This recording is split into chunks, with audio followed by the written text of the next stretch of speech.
Hey people, how are you doing? Yes, I'm here by a little ferry waterfall. Maybe you'll see the ferry somewhere. So what's up with you?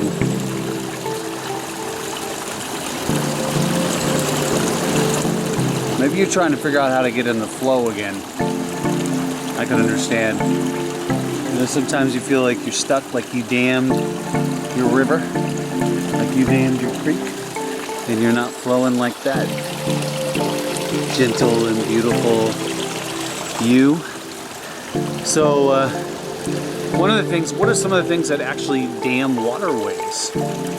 Boulders, you could say, and a bunch of debris.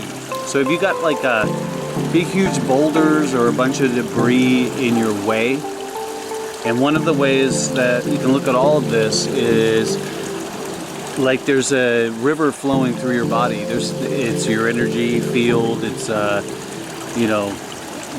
acupressure and acupuncture all looks at this aspect of, is your energy flowing and moving? Is it moving? Is it free to flow and trickle through? At least trickle. And we create blockages by holding on to these various things. We get debris in there and things like that. And so I invite you to slowly look at things that are keeping yourself in your life from flowing. It could be habits.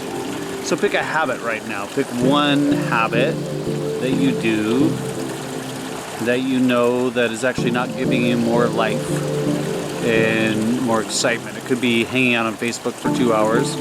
It could be video games, smoking. I'm just throwing things out there. Smoking cigarettes, drinking excessively, hanging out with someone talking about politics.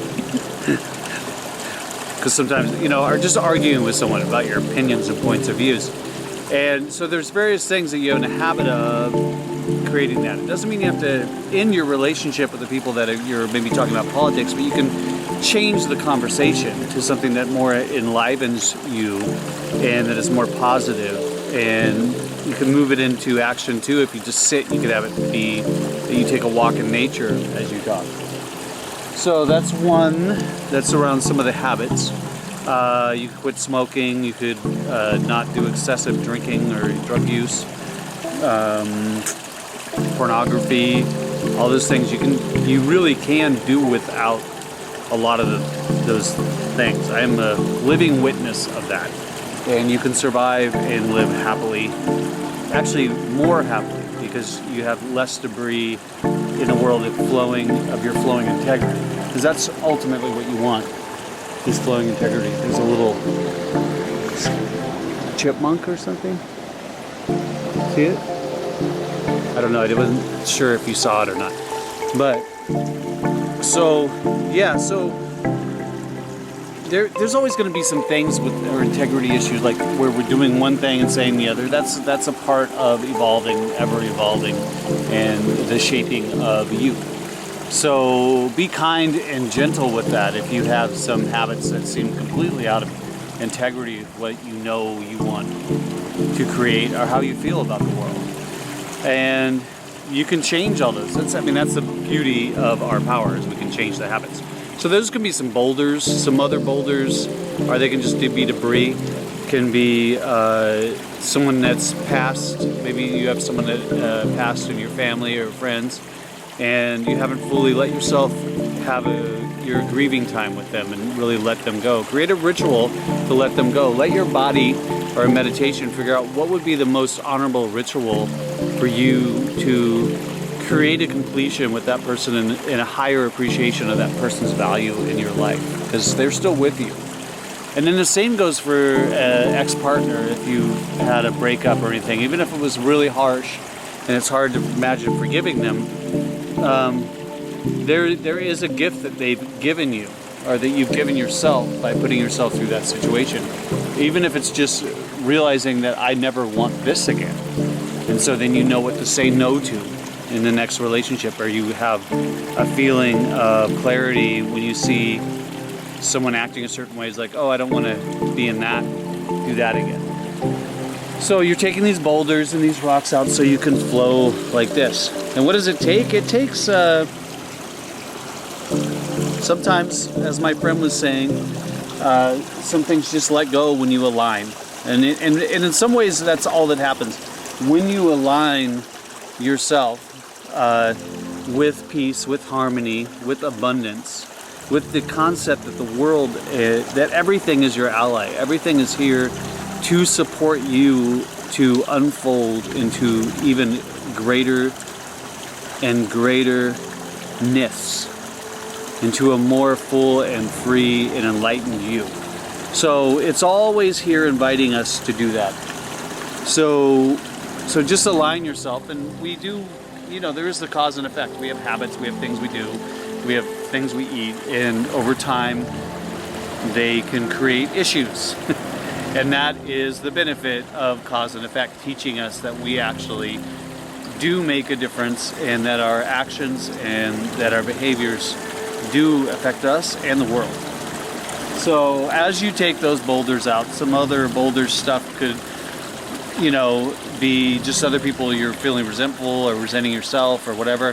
So start taking those boulders out and that debris out so that you can flow freely. And then as you're flowing freely, start, I like to play with being really a little bit flexible. Even though you know you want to write a book, or you want to do this, or you want to do that, really free that energy, make that time every day to do that. Maybe 30, 60, 90 minutes to spend just devoted to that. But also be flexible enough to see maybe that blog that you're doing actually becomes a chapter to a book. Maybe the book that you're writing becomes a play or a script. And maybe you're writing it and you realize it's a dance piece and you want to go around performing interpretive dance books. That's a new thing, you should start that. So, you know, or that you want to lead people on nature walks reading poetry. That's you. I know you want to do that. So imagine walking, taking people on a tour of something great like this and reading poetry together. I mean, there's one thing. And drinking tea with your finger up, like by the fairies. So yeah, I really do. I do believe in you, and I believe that you can make all your dreams come true, and you can take your energy and really focus it. And that same compression from your habits that created, that you didn't like, that created where you are now, your good habits of writing or whatever, will eventually be a whole book or a whole whatever you want to create. And it takes time, just like working out. You don't work out a couple times and you don't see results on your muscles and you're like, oh, I quit. You know, you can. A lot of people do that. But I'm just saying, it's not instant. It's you're adding onto it, you're adding onto it. And don't expect to get everything done in a week.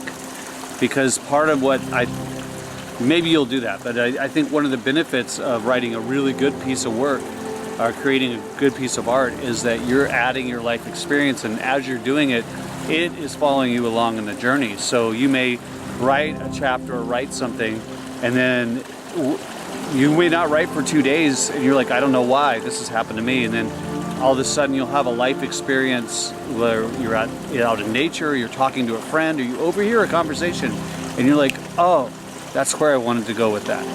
And maybe you won't even have that aha moment then, but you'll just sit down and write, and it will have influenced your direction a little bit. You'll get some clarity. So just trust in nature, trust in the easefulness of the water, and trust in yourself and in the universe that it's got your back. Like, the energy is always flowing like this. It's always this free. It's always actually really flowing in the natural life, and we're just trying to block it. But it actually still, even if you put a boulder in water, it's still moving around it. So, but our boulders are perverting the flow a little bit. So remove the debris, move the rocks, and see where it wants to go. Yo, I believe in you. Peace. You got this. And can you see a fairy?